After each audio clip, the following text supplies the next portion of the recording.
Le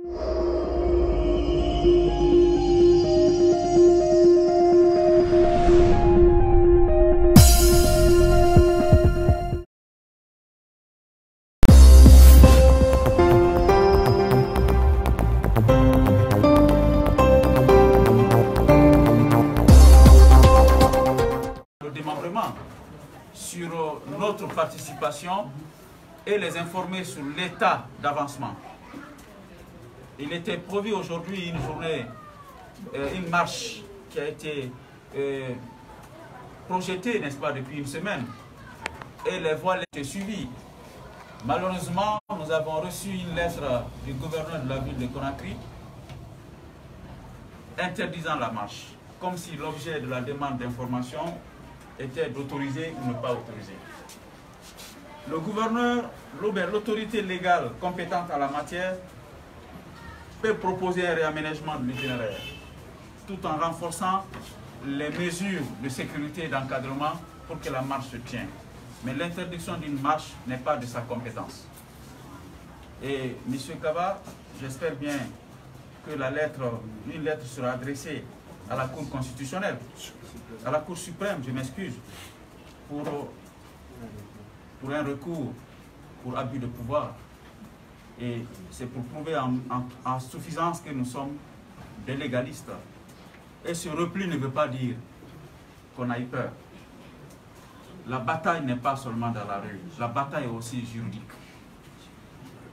La bataille est aussi communicationnelle. Il y a plusieurs façons de gagner une bataille. Et vous convenez avec moi, la première guerre de l'Irak, entre les États-Unis et l'Irak, c'était la bataille, la guerre de la communication. Qui gagne la communication, gagne l'opinion. Donc on est obligé, en ce jour exceptionnel, d'informer officiellement les membres du CNOCS, partie prenante des forces sociales, que ce repli n'était pas une peur, mais c'est un repli stratégique pour préparer les autres étapes. Le problème du carburant, le prix 8000 est une condition, si je rappelle bien, préjudicielle, hein, parce que sa fixation n'a pas été concertée. Je profite pour informer aussi que ce soit les forces sociales, l'intercentrale syndicale et toutes les entités engagées dans ce processus, nous sommes ouverts au dialogue. Si et seulement si le dialogue se passe dans le respect des forces en présence. Parce que j'ai eu l'impression qu'au départ, il y a eu un sentiment de mépris des acteurs sociaux et une façon de nous retirer notre légitimité, comme si cette revendication n'était pas légitime et légale. Je pense que chacun commence à mettre de l'eau déjà dans son verre. Les conditions du dialogue, quand elles seront réunies, nous allons nous retrouver, discuter. Pour preuve, c'est la deuxième partie de cette information, nous avons, il y a certaines préfectures de la Guinée qui ont marché aujourd'hui, parce que les gouverneurs de ces régions, ou les maires de ces régions, ou les autorités compétentes de ces régions, ont respecté la loi. Le cas de Conakry, seule la Cour suprême est compétente pour statuer sur ce recours. Et nous allons saisir dans le délai requis et vous allez être informés de la décision de la justice. La deuxième chose, comme je le disais tantôt, c'est les activités qui sont tenues en marge de la protestation. Il faut qu'on vous informe. On informe les médias et on informe aussi nos mandants. La première rencontre qui a eu lieu, c'est l'Assemblée générale qui s'est tenue à la Bourse du Travail, qui a mobilisé les représentants de toutes les forces sociales de Guinée. Forces sociales en tant qu'entité qui regroupe toutes les dynamiques de la société civile qui se battent pour la justice sociale aujourd'hui. Donc, le point de rassemblement, le point de ralliement, le point de convergence, c'est le mot que je cherchais, c'est le carburant. Je précise qu'après le carburant, chaque entité se retrouvera dans sa structure originelle pour continuer le combat. C'est un combat qui ne peut pas se faire seul. Chacun a une obligation de mettre en branle cette stratégie, ces mots d'ordre, pour que plus jamais ça. cette information à la Bourse du Travail, il était question d'harmoniser les stratégies et de se mettre ensemble pour converger, pour faire converger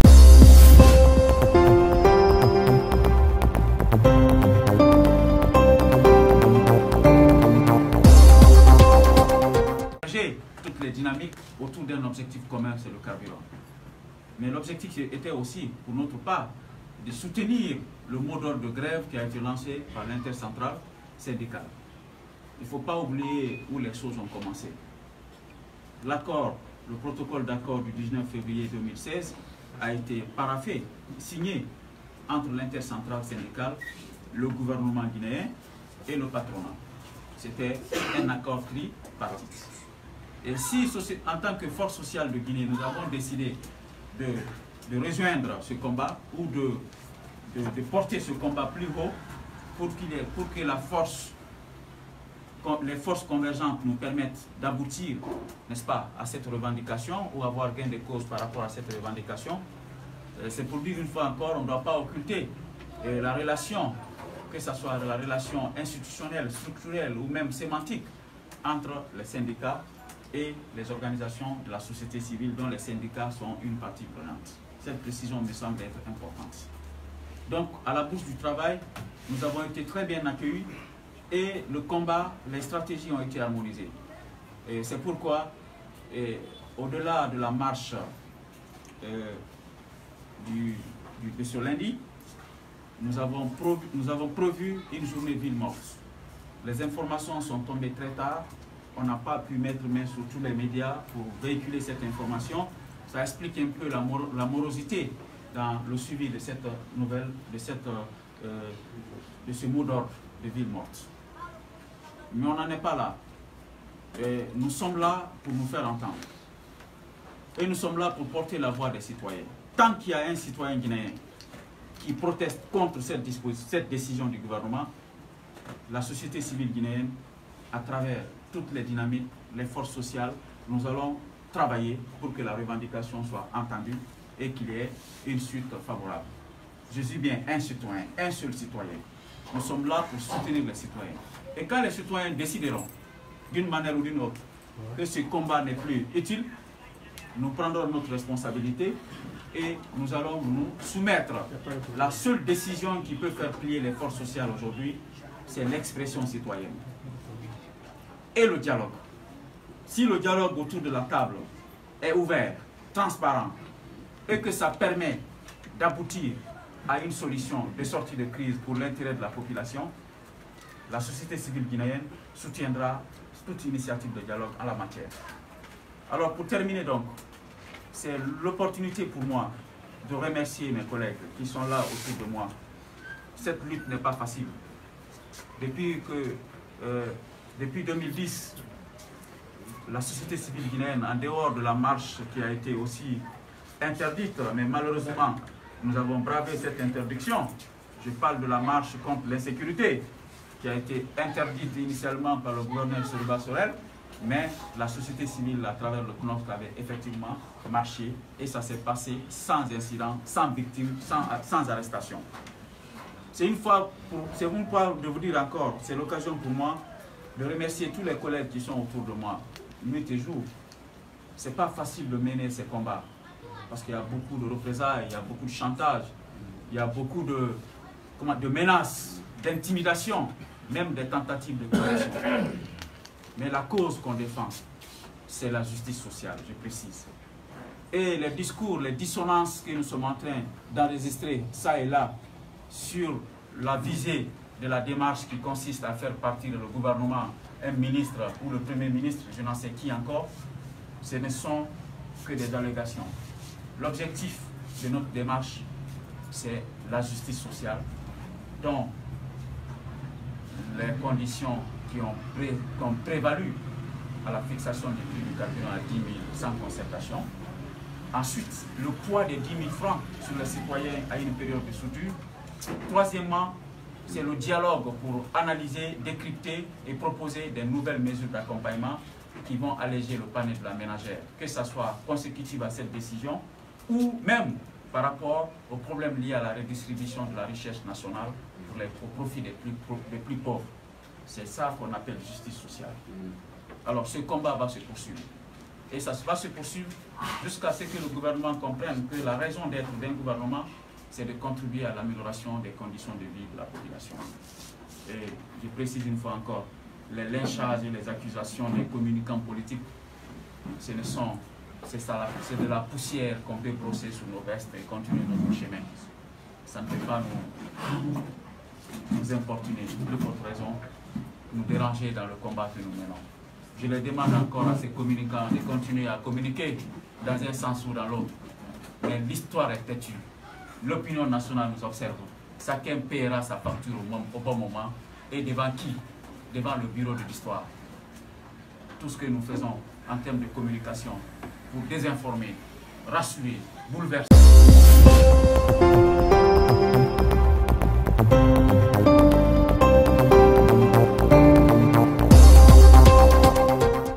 Perturber le public, chacun paiera sa facture au bon moment.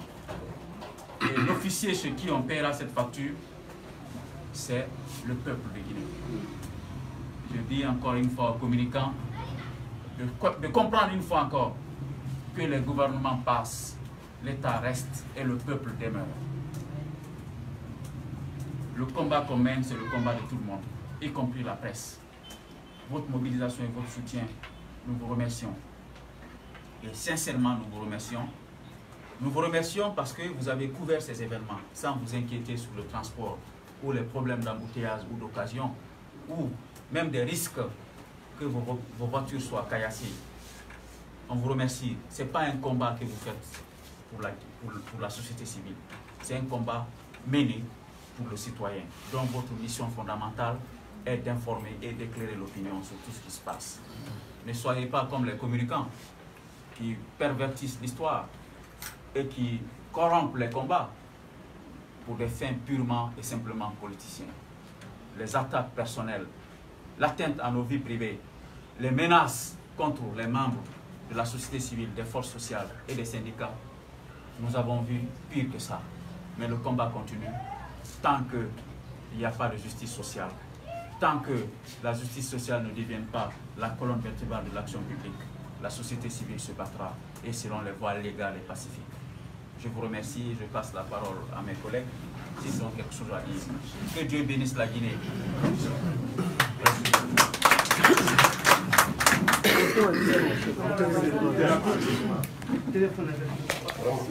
Il est pertinent de le mettre. Dès que vous réunissez 3 personnes, vous convenez avec moi. 2 personnes déjà. Même si c'est pour manger, l'objectif est de manger, les 2 ne mangeront pas le même volume, ils ne mangeront pas de la même manière.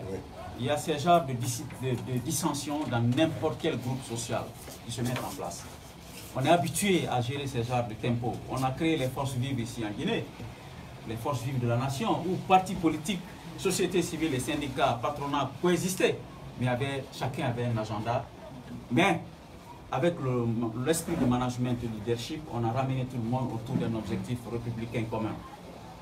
Il y a ce genre de débat sur l'itinéraire. Il y a des jeunes de l'Axe qui ont estimé qu'on devrait les informer avant de fixer l'Axe. Le débat là s'est tenu, mais ce n'était pas caché. Les plénières là-bas sont des plénières transparentes. Et les jours à venir, on va faire des plénières tournantes pour que d'autres plateformes aussi abritent les débats, pour que leur base aussi bénéficie de l'information. Ceci va, les petites distensions internes n'ont pas eu d'incidence sur la décision à prendre. Les jeunes de l'Axe et nous, ils sont membres des forces sociales, partie prenante même des forces sociales. Tous les groupes qui sont sur l'Axe sont membres des forces sociales, je dis tous les groupes. Donc une fois encore, il y a eu ce débat, mais ce n'était pas une dissension, mais c'était des divergences, mais aussi des explications pour se comprendre. On a trouvé leur interpellation fondée. Ça a contribué aussi dans la prise de décision. Mais ce n'est pas ça la raison fondamentale. La raison fondamentale, on ne voulait pas s'attaquer à une illégalité en commettant d'autres illégalités. Il y a la proportionnalité dans les réactions. S'il y a une inégalité ou une injustice qui est commise, en riposte, il ne faut pas commettre d'autres injustices. C'est pourquoi la juridiction compétente en la matière sera saisie. et les forces sociales prendront toutes les dispositions pour que cette requête ou ce recours soit formulé en bonne et due forme. Par ailleurs, les autres questions fondamentales, le groupe qui a rencontré le PM, c'est une assemblée qui a désigné la délégation. Étant entendu que nous avons des problèmes d'information parfois, c'est inhérent à un groupe. Ceux qui viennent aujourd'hui et ceux qui viennent demain, les figures changent au fur et à mesure parce que c'est une dynamique sociale qui est lancée. Il y a beaucoup d'enthousiasme. Ça fait que certains viennent à une rencontre, l'autre rencontre, ils ne viennent pas, de nouvelles personnes viennent. Il y a un problème d'information et tout le monde ne s'informe pas sur les réseaux sociaux de la même manière. Donc une fois encore, le Premier ministre, la délégation a été désignée.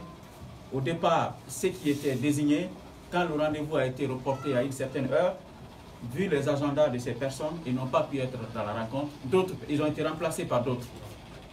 D'autres aussi ont participé à la rencontre qui n'était pas prévue. Mais la rencontre s'est tenue conformément aux consignes qui ont été données aux délégués. Il n'y a pas eu de dérive possible. Donc une fois encore, nous estimons que le groupe a écouté religieusement ou attentivement, pour dire mieux, les argumentaires et les démonstrations macro et microéconomiques du Premier ministre. Et nous avons pris acte. Et nous allons nous retrouver. Oui, c'est un économiste.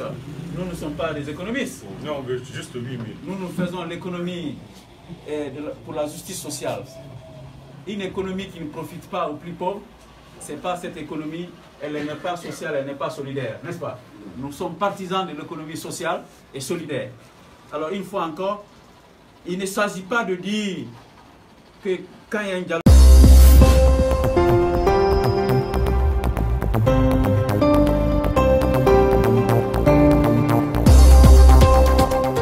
sincère s'ouvre, qu'on ne va pas revoir les choses selon les argumentaires qui sont présentés en face et selon les cordes argumentaires qui seront développés par de notre côté. Même si on marche pendant un an, la finalité, ça sera autour d'une table de dialogue. Et la société civile, l'une des valeurs cardinales de la société civile, c'est le dialogue. C'est le dialogue. C'est parce que le dialogue a été interrompu et qu'on a protesté. Une fois encore, la revendication est très simple, comme l'a rappelé Diawara. Toutes les démonstrations, on va les écouter. Ça pouvait être fait avant. Mais comme ça n'a pas été fait avant, ça fait 3 semaines de manifestation déjà. Chacun va tirer les conséquences de ses actes. N'est-ce pas? Tout à fait. Maintenant, s'ils sont prêts pour le dialogue, les forces sociales rencontreront toute autorité qui jugera nécessaire de discuter avec elles. Et selon les règles de l'art. Et ce n'est pas aussi un dialogue de sourds, ça doit être un dialogue transparent, un dialogue citoyen, basé sur l'examen de nos revendications qui sont légitimes. Donc, d'autres rencontres, s'il y a lieu, formelles ou informelles, l'essentiel est que l'objectif est commun, 8000 au carburant. Madame, merci. Attends, allez. Donne-moi. D'abord, ce recours qui va être exercé devant la Cour suprême, comme Dr. Dansa le rappelait, c'est suite à une décision que nous jugeons illégale. Et comme la loi nous l'oblige, face à une décision illégale, le seul moyen pour nous, c'est de l'attaquer devant la Cour suprême. L'article 113 déjà de la Constitution prévoit ce mécanisme, c'est que tous les actes administratifs unilatéraux doivent être conformes à la loi. Si ce n'est pas le cas, c'est le recours pour excès de pouvoir qui doit être intenté. Auprès de quelle juridiction? La Cour suprême. Ce que je peux vous dire, hier nous étions sur les préparatifs, mais il y a certaines conditions de forme à respecter. Avant que la juridiction n'examine sur le fond, les conditions de recevabilité doivent être remplies. Parmi ces conditions, il faudrait que le recours soit porté par un avocat. C'est l'une des conditions de recevabilité. Et donc, ces formalités sont en train d'être réunies pour que le recours soit effectivement porté devant la Cour suprême. Je puis quand même vous rassurer que la décision elle est prise. Tout ce qui reste à faire, c'est de finaliser toutes ces formes, parce qu'il ne s'agit pas seulement d'aller au fond. Parce que lorsque le fond n'est pas respecté, lorsque la forme n'est pas respectée, le juge n'examinera pas le fond. Donc il faut prendre ces conditions-là en charge pour ne pas être dégoûté au fond. Et la Cour suprême a combien de temps pour répondre? Non, mais vous savez, cette tentative cette tentative de nous empêcher de marcher, c'était une façon de nous conduire à la faute. Mais nous sommes des responsables. La responsabilité nous a guidés parce que toute notre action doit se reposer sur la loi, comme cela a été rappelé. On ne répond pas une violation par une violation. Il n'y a pas de réciprocité dans les violations. Parce que l'un a violé la loi, nous aussi nous violons la loi. Non, ce n'est pas la démarche que nous imprimons à notre conduite, à nos actions. Donc nous sommes des légalistes, des républicains. Et d'ailleurs, la première marche a apporté cette preuve éloquente. Et parce que le gouverneur a salué lui-même le caractère pacifique et républicain de cette première marche. Si pour une deuxième marche, il apporte le contraire de ce qu'il a affirmé, eh bien cela ne peut être qu'un paradoxe pour nous. Pour répondre à votre question, nous allons toujours user des moyens légaux pour faire aboutir nos revendications. Mohamed Barry du journal La République. La première question que j'ai à vous poser, c'est... Attendez, je voudrais... Par rapport à cette question-là, je voudrais vous mettre à l'aise que des mémoires d'acteurs de la société civile, jamais les différents acteurs de la société civile n'ont été unis autour d'une cause comme celle-là. C'est un dénominateur commun, nous sommes tous unanimes, il n'y a pas de divergence pour ce qui concerne le prix du carburant à 8 000. C'est un consensus, je dirais, général. Et dissonance, jusqu'à preuve du contraire, il n'y a pas de dissonance. La preuve, la démonstration a été maintes fois faite à divers endroits. Et la preuve est que vous avez remarqué que tout le monde a décidé d'user des voies de recours aménagées par le législateur guinéen.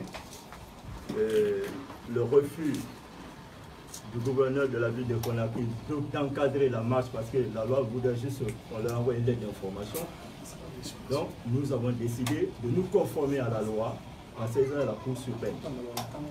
La dernière fois, vous avez vu cette démonstration de force. Je dirais que les partis politiques n'ont pas autant mobilisé que les forces sociales. Vous avez vu cette marée humaine qui avait investi la ville de Conakry jusqu'à l'esplanade du stade du 28 septembre. C'est une force monolithique pour une fois. Nous sommes unis, il n'y a pas de mésentente, et de part à d'autre, on est tombé d'accord que chacune des organisations garde son identité à l'intérieur des forces sociales. Ça aussi, ça fait l'objet de consensus. C'est pourquoi vous voyez M. Mamadi Tourakaba de l'OCE, vous voyez Lansana Diawara de la Maison des Associations, vous voyez nous autres du CONOS, vous voyez Kombino de la Solidarité les Citoyens, vous voyez PQ, vous voyez Goa, vous voyez Cosalpet, vous voyez d'autres entités qui se retrouvent à l'intérieur, et puis les individus, tels que M. Diallo, Abdoulaye Diallo. Donc, et je voudrais aussi rappeler, vous avez tous suivi l'intervention du ministre du Budget. Il a dit que la subvention est une forme de corruption. Dans aucun pays du monde, la subvention ne revêt une telle connotation, peut-être sauf en Guinée, et suivant l'entraînement du ministre du Budget. Dans tous les pays du monde, le gouvernement crée des mesures pour alléger le panier de la ménagère. Et en Guinée, chaque fois quand il y a des problèmes, l'État ne prend en compte que moins de 3% de la population. Ça veut dire l'État ne s'occupe que de ses fonctionnaires, alors qu'on est 10 300 000 personnes. Alors, si l'État ne s'occupe que de 375 000 fonctionnaires, pour laisser le reste de la population végéter dans la misère, la société civile a décidé cette fois-ci de s'opposer à cela pour qu'il y ait de la justice sociale. Et là-dessus, je vous assure, le consensus est général, il n'y a pas de dissonance. Au-delà des marches, qu'est-ce qui est prévu par là? Il y a beaucoup d'autres choses qui sont prévues. Il y a la règle de la grève générale, qui est au point de départ une grève séquencée, qui peut être une grève générale illimitée. Parce que, je dis bien, c'est un tout. Chacun jouit de sa capacité d'influence pour que les autres, dans une unité d'action, contribuent à donner l'effet de synergie ou de potentialisation à l'effet souhaité. Donc, une fois encore, les voies légales, elles sont nombreuses en matière de manifestation pacifique. Alors, il y a les sit-ins qui sont prévus. Je ne vais pas, la liste est très longue. D'autres actions, on ne va pas vous évoquer ici. Donc, comme l'attitude qui a été prise par le gouverneur de la ville de Conakry est une violation de la loi, d'abord, même le combat juridique est une façon de gagner aussi la bataille. Donc, une fois encore, on ne va pas minimiser des moyens, mais les moyens doivent être légaux et pacifiques. Et puis, je précise aussi que notre action n'est pas une action qui a une visée insurrectionnelle, comme certains pensent. Parce que dans une dynamique comme ça, chacun tire la couverture de son côté. Et même les slogans qui étaient hostiles au Premier ministre ou bien au pouvoir, nous avons dit lors de la marche que le slogan 8000 francs c'est bon. Celui qui a un autre slogan différent de ça, il sort dans l'esprit des forces sociales. Les combats de ce genre peuvent être menés, mais le contexte actuel nous oblige d'être en harmonie avec notre conscience et de veiller à canaliser le mouvement vers l'objectif souhaité. C'est ça qui nous fera respecter aussi devant le peuple. Voilà, non, c'est pas comme ça, c'est organisé. Hein? Voilà. On lève le doigt et on vous interroge. Il y a... Attendez, quand il finit, tu vas poser la question. Oui, allez-y. Bonjour, c'est Kalisson, je suis journaliste à la télévision Espace. La question de Badi était claire. Il y avait d'autres raisons tactiques à l'interne qu'on ne peut pas exhiber ici. Mais ce qui est important, votre citation ne s'applique pas au cas actuel. C'est une violation de la loi par une autorité, n'est-ce pas? Et qui a compétence de statuer et de qualifier les cas de violation par les autorités? Est-ce que c'est la rue ou bien c'est les juridictions du pays? Donc je pense qu'on n'est pas en face d'une loi illégale, mais c'est la non-application d'une loi ou la violation d'une loi. Votre citation ne cale pas avec le contexte actuel. Je vous remercie. Merci. Bonjour, Barfa Madiou. Contre une quelconque autorité. Jamais. S'il vous plaît, je dis jamais. N'épiloguez pas. Si tu m'as posé la question, il faut suivre la réponse. Ou bien si tu connais la réponse, je te retourne ta question et tu réponds toi seul. Voilà. Il n'y a jamais eu de réticence. On a dit pour des raisons stratégiques, les forces sociales ne rencontreront pas le Premier ministre aujourd'hui. C'était pas comme ça, c'était publié. Oui. Stratégique, ça veut dire, parce qu'il y avait des soupçons que quelques individus des forces sociales étaient rentrés en contact avec le gouvernement. Et on n'avait pas encore eu le mandat de la base avant d'aller à la rencontre. Donc il fallait convoquer une assemblée générale pour nous donner les orientations avant d'aller rencontrer les autorités. Comme on n'a pas pu le faire, on a préféré reporter la rencontre. Il n'y aura jamais de réticence. L'arme de la société civile, c'est le dialogue. Je dis bien, le dialogue. Alors, on n'a qu'à marcher, sortir toute la population guinéenne. La finalité, c'est quoi? C'est au dialogue. On peut baisser le prix du carburant aujourd'hui à 8 000 et l'augmenter à un autre jour. Ce qui reste clair, le prix du carburant obéira toujours au prix du marché international. L'obtention du principe de la règle, l'application de la règle de la flexibilité pour l'intérêt de la population, d'ailleurs c'est un acquis même, ça peut être un acquis. C'est-à-dire quand le prix du baril baisse, automatiquement le gouvernement doit baisser le prix du baril. Si ça monte avec une vitesse de croisière, l'État doit prendre des mesures d'assouplissement pour l'augmentation. Mais quant à la diminution, elle doit être automatique. Même la Banque mondiale ne va pas s'opposer quand le prix du baril atteint 150 ou 200 $, à l'État guinéen de prendre des mesures pour subventionner un certain nombre de choses. Donc une fois encore, il faut reconnaître, nous sommes partis pour écouter le Premier ministre. Je ne peux pas répondre aux questions qui sont tellement spécifiques aux forces sociales, parce que ça obéit à une dynamique, n'est-ce pas, décisionnelle différente.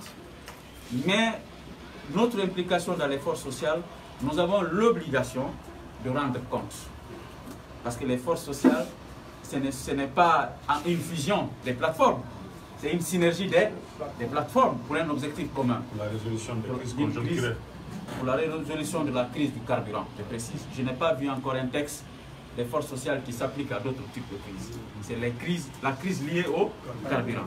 S'il y a une autre réalité qui se présente au pays, on examinera. Peut-être ça ne s'appellera pas force sociale, ça va s'appeler autre chose.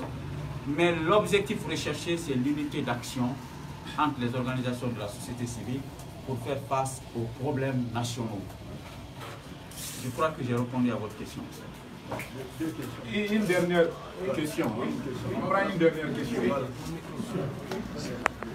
Comme j'aime les conférences de presse, ça donne l'opportunité de clarifier les choses.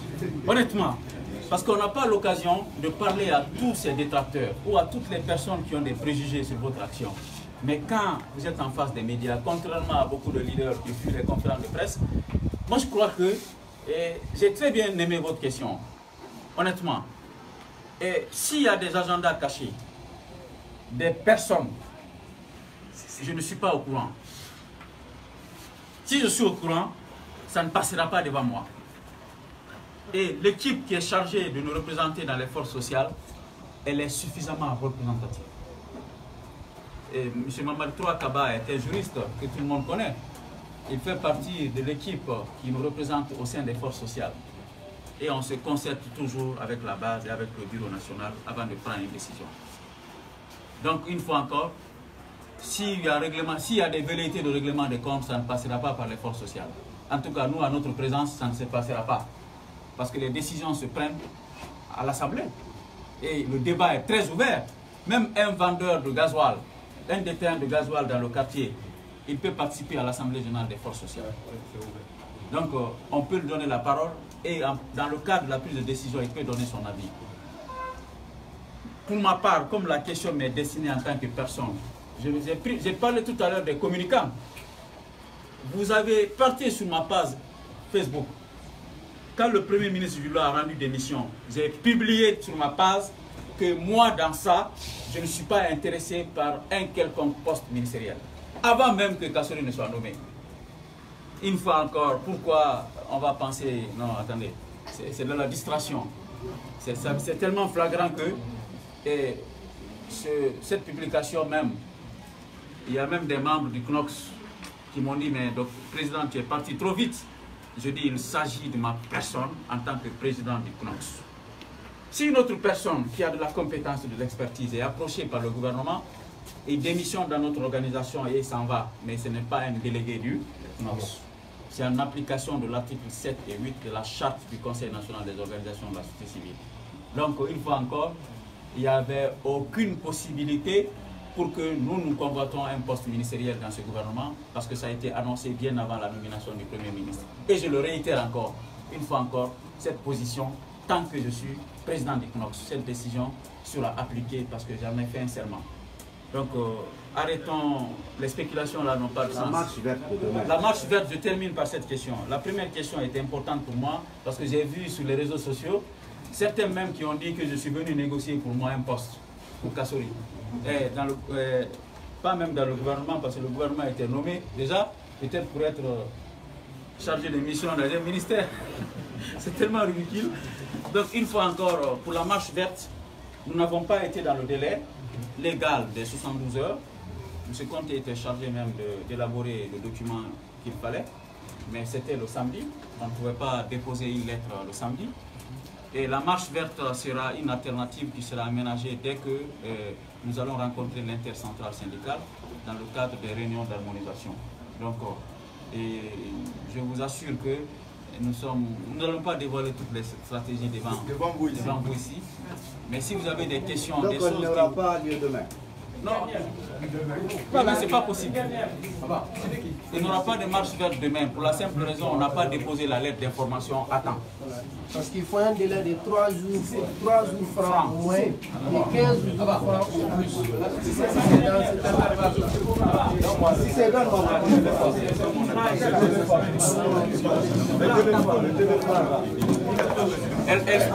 la lettre pour la marche verte sera déposée aujourd'hui même. Vous avez entendu? La bande est importante. Une information importante. Nous allons déposer aujourd'hui même la lettre d'information pour la marche verte. Voilà, parce qu'il faut un délai minimum de 72 heures, donc de 3 jours francs, comme l'a dit le juriste. 3 jours francs, ça veut dire qu'il n'y a pas de jour férié ni de week-end. Oui. Mais il y a une inquiétude. La déclaration du gouverneur a précisé qu'il n'y aura pas de manifestation cette semaine. Est-ce que, au cas où... Il y aura des manifestations. Quand l'Assemblée générale des forces sociales décidera, il y aura des manifestations. Le programme de manifestation des forces sociales n'est pas réglementé, n'est pas régulé par le gouverneur parce qu'il n'est pas membre. Merci.